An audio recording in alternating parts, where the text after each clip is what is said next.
तेलंगाना के कामारेड्डी आजमपुरा से ताल्लुक रखने वाले बीआरएस पार्टी के सैकड़ों कारकुनों ने कांग्रेस लीडर व साबिक वजीर मोहम्मद अली शब्बीर की मौजूदगी में कांग्रेस में शमूलियत इख्तियार की। मोहम्मद अली शब्बीर ने नौजवानों को खंडवा पहनाकर पार्टी में इस्तकबाल किया। इस मौके पर मोहम्मद अली शब्बीर ने कहा कि रुकन असेंबली गंपा गोवर्धन रेड्डी ने कामारेड्डी हल्के की तरक्की के लिए कोई तवज्जो नहीं दी। बीआरएस पार्टी ने मुसलमानों को 12% रिजर्वेशन देने का वादा किया था, लेकिन ये वादा अभी तक पूरा नहीं हुआ। मोहम्मद अली शब्बीर ने कहा कि कांग्रेस पार्टी ने मुसलमानों को 4% तहफ़्फ़ुज़ात फराहम किए थे, जिसकी वजह से तेलंगाना व आंध्र प्रदेश में 20 लाख तुलबा को फायदा हासिल हुआ। इन्होंने कहा कि आजमपुरे की तरक्की के लिए शब्बीर अली फाउंडेशन के तहत ट्रेनिंग सेंटर कायम करते हुए हजारों नौजवानों को रोजगार फराहम करवाया गया और आज ट्रेनिंग सेंटर का कोई पुरसानी हाल नहीं है। इस मौके पर कांग्रेस कायदीन पीराजू मोहम्मद नईम उद्दीन, मोहम्मद अली इलियास फरजंद, मोहम्मद अली शब्बीर के अलावा कांग्रेस के दीगर कायदीन भी मौजूद थे।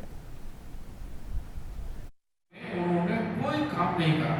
मालूम है सिलसिला जो कितना डेवलप हो गया, इधर सिटी पेट जो क्या हो गया। पहले दौर में कामारेड्डी को आते थे पढ़ने के लिए, काम के लिए यहाँ आते थे, शॉपिंग करने के लिए यहाँ आते थे। अब शॉपिंग मॉल के दुकान पूरे कहाँ है? सिटी पेट पूरे बड़े बड़े चले गए। अब दवाखानों को उधर ही भाग रहे। तो किधर कामारेड्डी था? ऐसे लोग जीते से निकम्मे लोग जो बकरों के बंदे के से एमएलए जीत जाने से हमारी कामारेड्डी के तरह